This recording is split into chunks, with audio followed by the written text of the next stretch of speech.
Well, sometimes you win games you shouldn't. Sometimes you lose games you shouldn't. And fortunately, Tennessee Volunteers were on the right side of this one. What's going on, everybody? Welcome into Tennessee Football Talk. My name is Joey Petersen. 41-34 was your final score in Davis-Wade Stadium.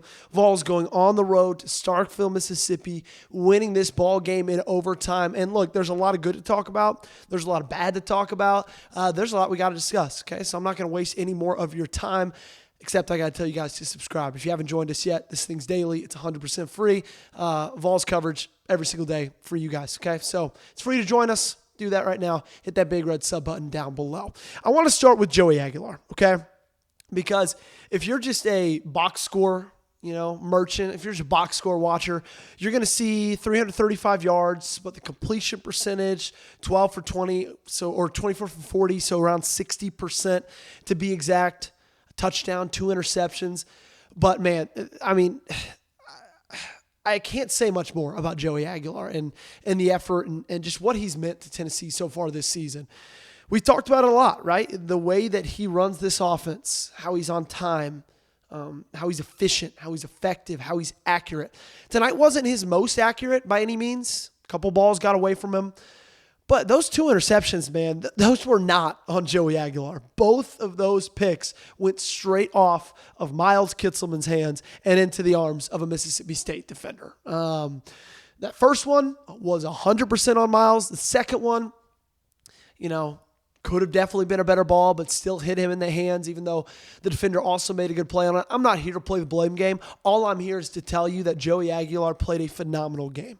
You're down a touchdown. You need to tie it. Joey Aguilar drives you down the field, makes multiple plays with his legs, with his arms. It did not matter, right?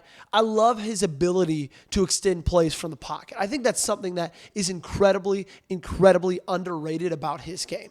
Is he's got a lot of, I want to say like Tony Romo in him, where he's not a, he's not a mobile quarterback. He's not a quarterback that's going to go out there and, he's going to hit you for 40, 50 yards a game on the ground, but his ability to extend plays from the pocket is something special. His ability to get out of trouble, his ability to avoid sacks, and then make accurate throws while on the run is something I am so incredibly impressed with. I've been impressed with it from the day he got here, from the first game we saw him against Syracuse to now against Mississippi State. And he did it on the biggest moments, right? He did it on the road.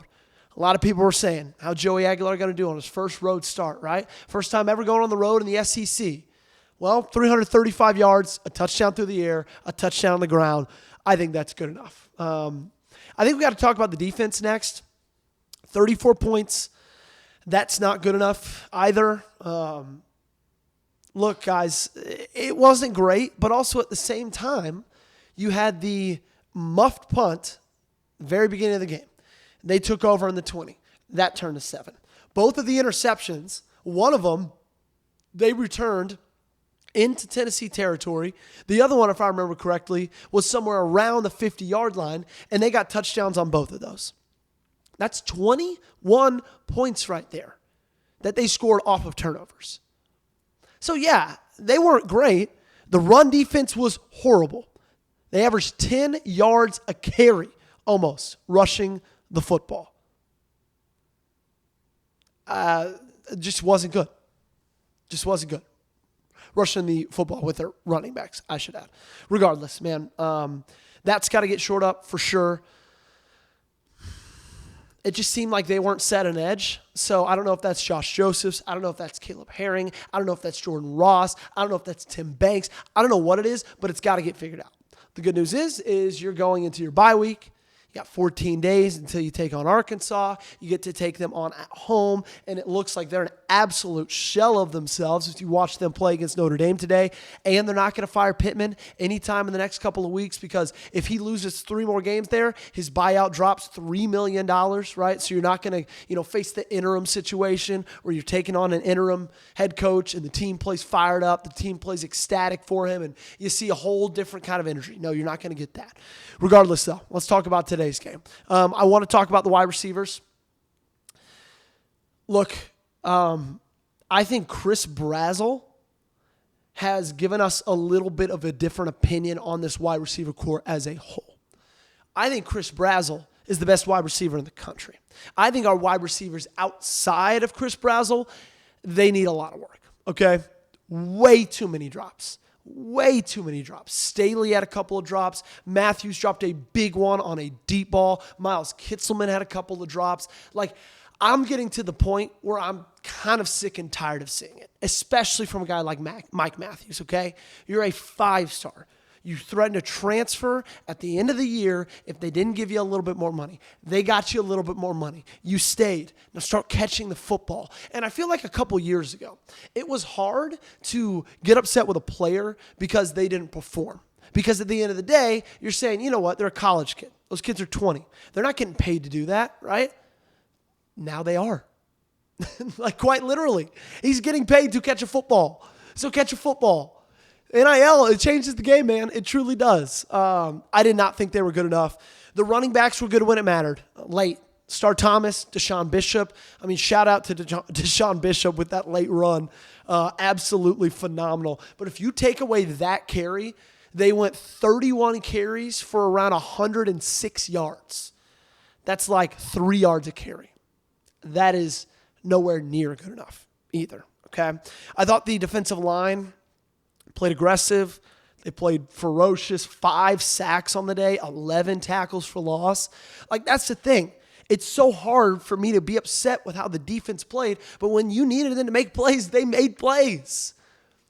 The pick 6 from Colton Hood to take the lead.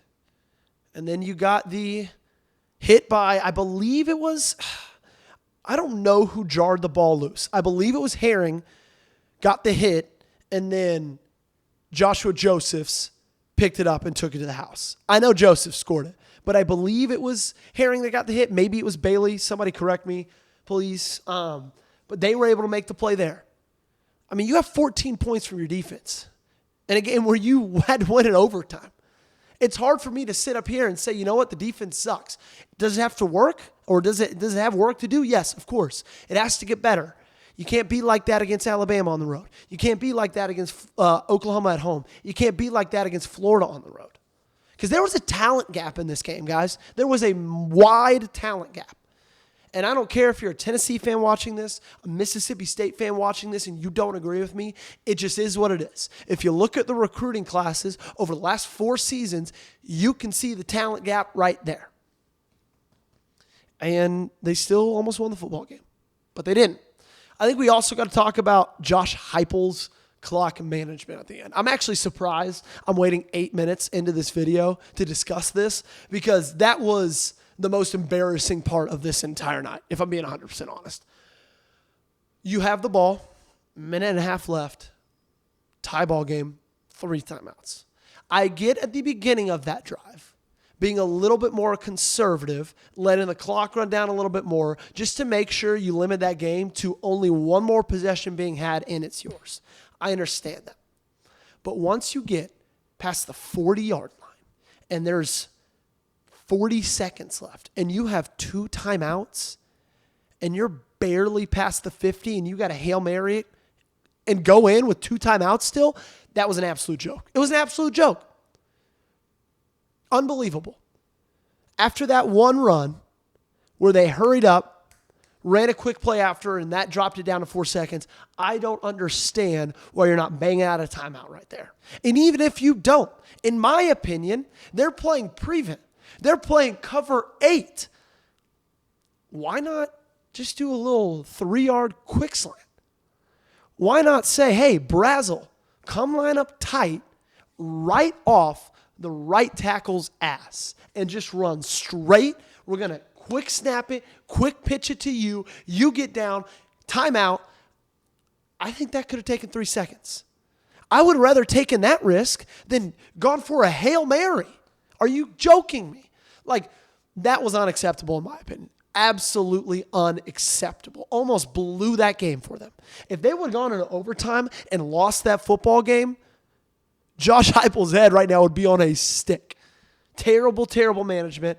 And you wonder why sometimes you have a bad record on the road, because things like that happen. At the end of the day, though, you won the football game. You won the football game. It's always hard to go on the road in the SEC. And shout out to Mississippi State, man. They brought it.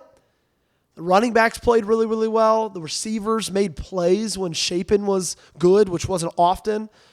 Their defense made plays, turned the football over, shut our running backs out pretty much for the first 3.5 quarters. Like, look, hats off to Mississippi State. I said earlier today, I think they're close to building something, but they're a couple years away. I think they're closer than I originally thought they were. They might be a problem next year. But you are better than them. And at the end of the day, I'm just, with these SEC games, you got to just be happy to come away with a win. After losing that game to Georgia, you're not in many positions to lose football games. You got one left to lose for the rest of the season, pretty much. Last year, you burned it early with Arkansas. Or I guess, even though that was the first loss, it still burned a loss early against Arkansas. But you burned it even earlier this year, week 3 against the Georgia Bulldogs. Hard fought. Yeah, you can only lose one more this year. And you still got to go to the Swamp. You still got to go to Bryant-Denny. And you still got to play Oklahoma at home.